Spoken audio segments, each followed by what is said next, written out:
Consider the problem below.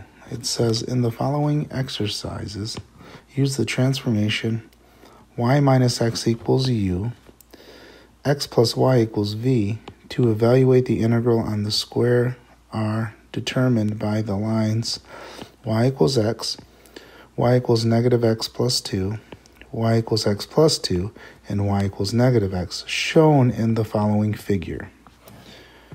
Okay, so the first thing we need to do here is realize what we're dealing with here. This here is r.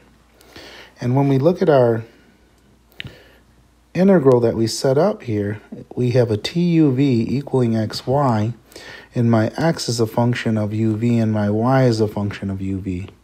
And this is the transformation we need to create. So we have r, and now we need s. So the transformation that we have now is my u equaling y minus x and my v equaling x plus y. And this is the transformation of xy into uv. But if we're going to use our transformation here in the theorem, we need our tuv to equal xy. So we're going to have to change this around. So we're going to use these two transformations here that we have. So we're going to take that u equals y minus x, and also we're going to take v equals x plus y. And we can solve for one of the letters here, or both of them if possible, but I don't think we're going to be able to get away with that. So I'll just move the x to the other side. So that's going to be x plus u equals y. So in the other equation, I can plug in x plus u in for y there. So in doing so, I get v equals x and then plus x plus u. So then from here, I can solve this for x. So this is going to be v equals 2x plus u. Move the u over and divide by 2. So my x equals v minus u over 2. So in a similar way, well actually now that we have x, we can just plug it into either one of these and get the y. So we're going to plug it in, we'll pick the second one here. Okay, so I'm going to take this, and instead of plugging in x, I'm going to plug in v minus u over 2 plus y is on the end here. And then what I'm going to do here is solve for y now. All right, so I can add that, subtract that to the other side. So this is going to be v, and I can say minus v minus u over 2 equals y. And now I just have to clean this up. So I can call this 2v over 2. Then I can add these together. So this is really going to be 2v minus v. And be careful with this because it's this whole thing subtracted. So that's going to end up being a plus u. So this is going to end up being v plus u over 2. And that's what my y is going to equal. So my y is going to equal v plus u over 2. So this is the transformation we were looking for right here.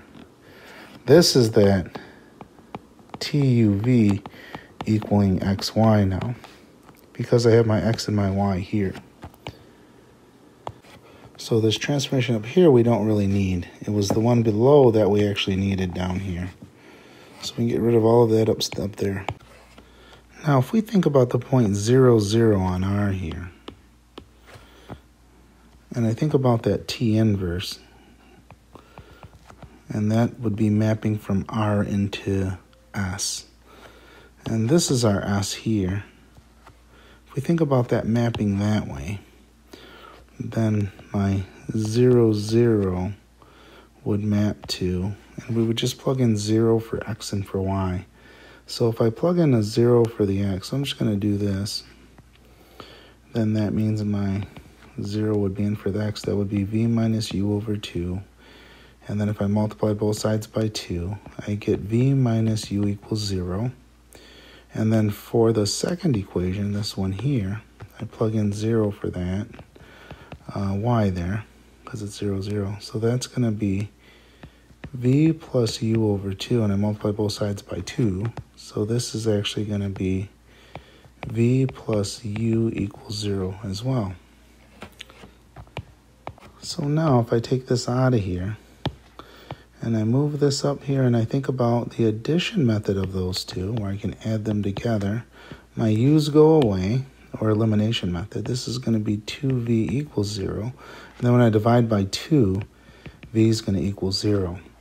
So then when I go back to my original equations, I could pick either one of them, and I'm just going to plug in 0 for v, or actually down here. To be honest with you, not those up there, but this one down here. Then this would be 0 for v. So if that's 0, then my u would also have to be 0, so that I get 0 on the other side. So my u also is 0. So what happens in this transformation is this actually equals 0, 0. So that point doesn't move. So this point is this point. All right. So now I'm going to take the point 1, 1, which is here, and I want to see where that maps. So t of 1, 1, and that equals, so that means my 1 for my x, so that's going to be v minus u over 2. And then I'm going to multiply both sides by 2. So this is really v minus u equals 2. Now let's do the same thing with the other equation. So I need to plug in 1 for y as well, because the point is 1, 1. So my y is 1. And that's going to be v plus u over 2. And I multiply both sides by 2. And I'm going to get v plus u equals 2. Then I can use that elimination method again, or addition method, whichever you prefer. And that's going to be 2v equals 4. So I divide by 2, so v equals 2. So now I can just take that and plug it in the original here, one of the two originals, one of these two. And I'll just plug it in the bottom one. And if I plug in 2 for v there, that means it's going to be 2 minus u equals 2. So that tells me u has to equal 0. So this transformation, inverse transformation is going to equal 0, 2. So that puts us here. So when we think of this line right here, this line is this line on UV. I went too far. So it's going to be that line. So now let's keep going from there. Now we want to go to here, which is 0, 2. So now we're going to look at the transformation not here, but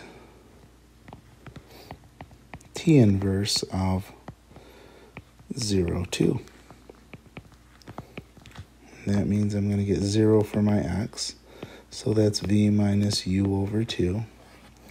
And when I multiply both sides by 2, I get v minus u equals 0. That's the first one. And then I'm going to plug in 2 for my y. So that's going to be 2 equals v plus u over 2. And I multiply both sides by 2. I'm going to get 4 equals v plus u. And I'm just going to put that up here. V plus u equals 4. Then I'm going to take and add those together. And that's going to be 2v equals 4, which means v equals 2. Then I'm just going to plug that into one of these here because it's going to be a little easier for me to get an answer quickly. So that tells me my u is going to also be 2 because if I plug in 2 for v here, it says 2 minus u equals 0, so u has to actually equal v. So this implies u also equals 2. So that's going to give me the point 2, 2.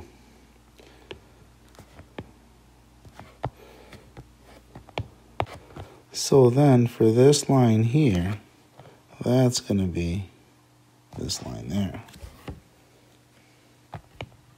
Now for the third point, that's going to be this one here. That's going to be negative 1, 1. So negative 1, 1, so that's t inverse of negative 1, 1.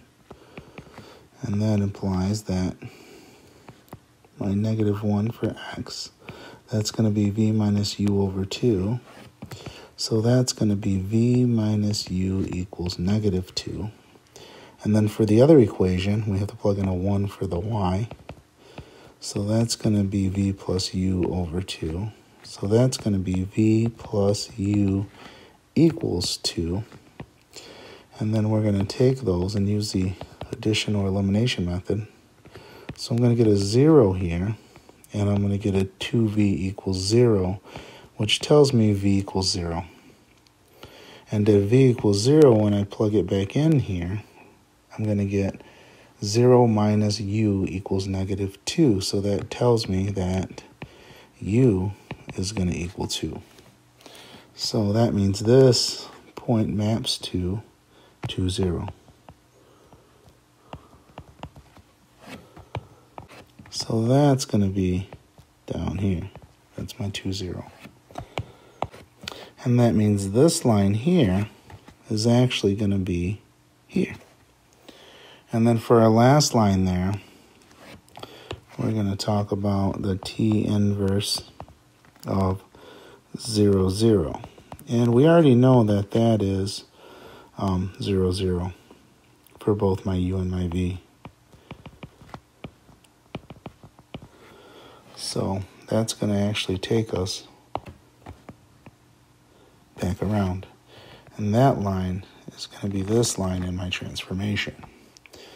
So again, this is my S here. And then this is my R. Now, just so you know, you don't have to know how this maps. It's nice to know because when you set up the bounds for this, and my transformation is actually running this way here. That's my actual transformation. And I need that Jacobian now to actually consider that fudge factor. So then now we need our Jacobian, our JUV here. And that's going to be our dx du. And our dx du is going to be negative 1/2. And our dy du, that's going to be a positive 1/2. And our dx dv, that's going to be 1/2. And then our dy dv, that's going to be 1/2. So now we're going to take the determinant of that. So that's going to be negative 1/4 minus 1/4, and that equals negative 2/4,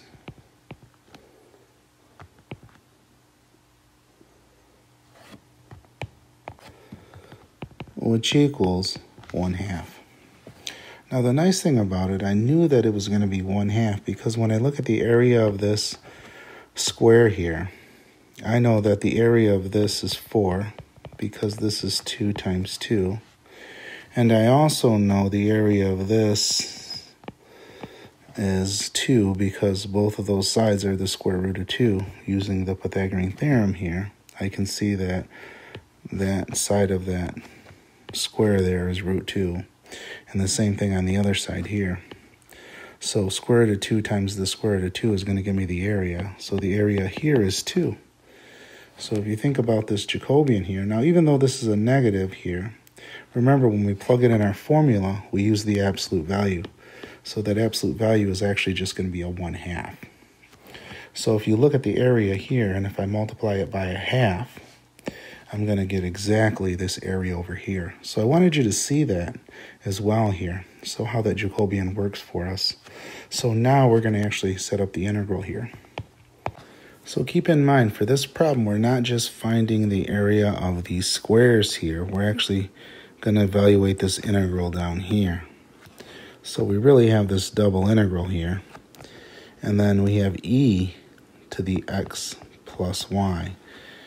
Now keep in mind here, we have our JUV, which is 1/2. That's going to be here. And then we have DU dV.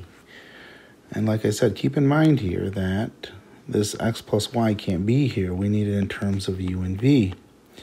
So I look back at my original transformation here, and it gives me exactly what I need. It tells me x plus y equals v. So really what we have here is we don't have this x plus y here. We have a v there since it's equal. So now this is the integral we're actually looking at here. And again, now our bounds here, we have those as well. We know our u runs from 0 to 2, and our v runs from 0 to 2. That's where these transformations and understanding the region S come in handy for us, because it keeps it very simple of what those bounds should be. That's why I like to put it in there. Not only for that, because you can see exactly where everything's at, and you can see why, hey, they're both 0 to 2. So very handy for us here. And then you can truly understand the transformation itself. Like originally, they gave us the transformation from R into S, but we needed S into R.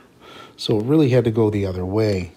So if I just did the computation there, you could totally miss all of that understanding there. So now this integral equals the integral from 0 to 2. And this is going to be u e to the v from 0 to 2 dv. And I wanted to put that in there. Make sure you understand that e to the v is just a constant since we're integrating with respect to u. And then when I plug my 2 in there, I'm going to get 0 to 2 for my bounds for the dv. This is going to be 2. And don't forget that 1/2 too. I almost forgot the 1/2 here. And then when I pull that 2 out, 2ev. And when I plug the 0 in for u, it's going to be minus 0. But like I said, I don't need that, so I'll take it away. And it's going to be dv. And don't forget my 1/2 out here. So multiplying that half through takes care of the 2 on the inside. So we really just have EV. Now what we can do from here is integrate e to the v dv. That's just going to be e to the v, and that would be from 0 to 2. So then our answer for this is going to be e squared minus e to the 0, which is 1. So our final answer for this is e squared minus 1.